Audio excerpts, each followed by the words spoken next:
মুসলমান ভাইরা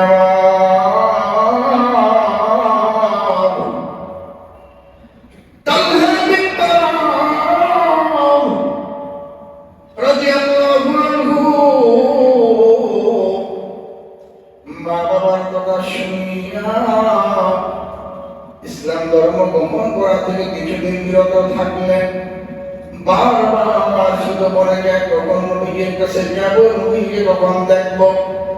ইসলাম ধর্ম গ্রহণ করেন নাই, কিন্তু বারবার বাবাকে বলে, বাবা গো নিয়ে চলো মায়ের নবীকে একটা নজর আমি দেখে আসি, একটা নজর আমি দেখে আসি। বাবা মুশরিক কিন্তু নবীকে দরবারে বারবার নিয়ে যায়, তার নবীর বাবা নবীকে দেখবে। 13 বছরের বাবা আল্লাহ পাক রব্বুল আলামিন তার হৃদয়ের ভিতরে কেমন মায়া দিয়ে দিয়েছেন, রাসূলের প্রতি কেমন ভালোবাসা দিয়ে দিয়েছেন। তালহা বিন বারা দিন যায় তার ভিতরে ঈমানের নূর শুধু বাড়তেছে, ঈমানের নূর বাড়তেছে, ঈমানের প্রতি আকর্ষণ তালহা বিন বারা বাড়তেছে। কিছুদিন যাওয়ার পর তালহা বিন বারা রাদিয়াল্লাহু আনহু নবীর কাছে যাইয়া আল্লাহর রাসূলকে বললেন, হুজুর আমি আসছি, মেহেরবানি করে কালিমা পড়ায়া দিন। আল্লাহ রাসূল বললেন, তালহা বিন বারা তোমার কাছে আমি জানতে চাই, তোমার বাবা মার পরিচয়টা আমাকে দাও।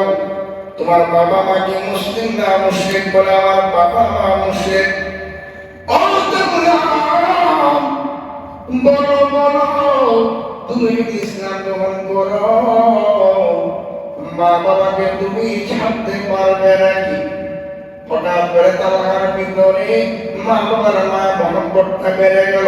তালহা আস্তে করে নবীর দরবার থেকে চলে গেলেন। আল্লাহর রাসূল বুঝতে পারলেন তালহার ভিতরে আস্তে আস্তে দ্বীনের একটা আলো চড়তেছে, দ্বীনের বাতাস লাগতেছে, ইসলামের বাতাস লাগতেছে। তালহা বিন বারা রাদিয়াল্লাহু আনহু দ্বিতীয় দিন আবার নবীর দরবার আসছেন। আয়েশা দুইটা হাত নবীর দিকে বাড়ায়া দিছেন, ইয়া রাসূলুল্লাহ, ইয়া হাবিবাল্লাহ, কালিমা পড়ায়া মুসলমান বানায়া দেন। আল্লাহ রাসূল দ্বিতীয় দিনে কি প্রশ্ন করলেন? তালহা বিন বারা, গতকাল কি প্রশ্ন ছিল, আজকেও তোমাকে আমার সেই একই প্রশ্ন। জানতে চাই মা বাবা ছাড়তে পারবে নাকি? তালহা বিন বারা দ্বিতীয় দিন নিজের হাতটা ঘুষায়া আবার দিকে চলে গেলেন। তৃতীয় দিন তালহা বিন বারা মাঝখানে কয়েকদিন আর আসে না। কিছুদিন পর আবার হুজুর দরবারে আসছে। আল্লাহ রাসূল বলে, তালহা বিন বারা আজকে কেন আসছো, ইসলাম ধর্ম গ্রহণ করবে নাকি? তালহা বিন বারা দুইটা হাত নবীর দিকে বাড়াইয়া বলে, হুজুর কালিমা পড়াইয়া মুসলমান বানায়া দিন।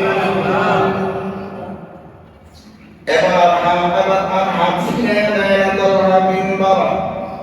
তালহা বিন বারা রাদিয়াল্লাহু আনহু ইসলাম ধর্ম গ্রহণ করলেন। 13 বছরের মাত্র বালক। নবীর প্রতি এমন মায়া মহব্বত, এমন অনুসরণ। নবীর কাছে গিয়া নবীর পাশে বসিয়া তালহা বিন বারা বলে, হুজুর আপনার কাছে আমি এসেছি, আমি আপনার প্রতি এত ভক্ত, আপনার প্রতি আমার এত আকর্ষণ, আপনার এমন অনুসরণ আমি করি, আপনি আমাকে আজকের দিনে যা বলবেন আমি তালহা এখন থেকে তাই করব।